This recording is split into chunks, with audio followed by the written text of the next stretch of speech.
Hi guys! Kumusta? Sa video na ito ay papakita ko kung paano niluluto at ginagawa ang isang nilupak na recipe. Simple lang ito at madaling gawin. Umpisa natin sa mga sangkap. Kailangan natin ng grated coconut, brown sugar, margarine or butter, nilagang saging na saba. Yun lang. 4 lang na mga sangkap. Alright, so umpisahan natin. So, ang ginagamit ko dito ay mortar and pestle. Ilagay natin yung nilagang saging. Iniisa-isa ko kasi maliit lang yung gamit ko.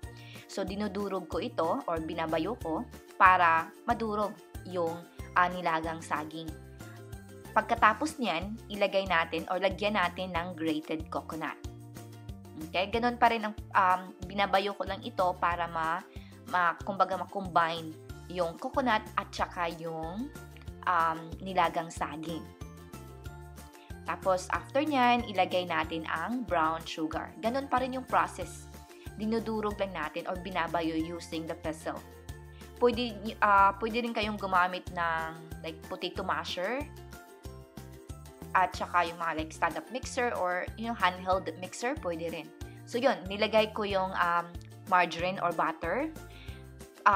Ito ay optional, kasi nung gumawa ako ng the first time, hindi ko nilagyan ng butter or margarine.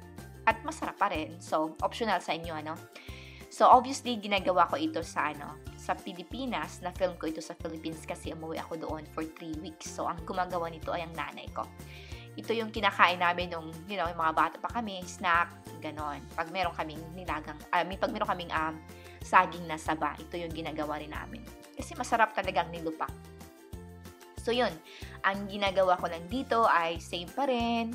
Dinudurog, binabayo. Kasi gusto ko talaga, or ang gusto nating ma-achieve dito is ma-fully combine yung 4 na ingredients. So, sa nakikita nyo dito, pwede na kayong mag-stop. Pwede nang kainin agad at i-transfer sa plate. Yun. Madali lang. Pero yun nga lang, kailangan talagang durugin yung mga ingredients para ganito ang itsura. Alright, so yun lang. And thank you so much for watching and have a good day.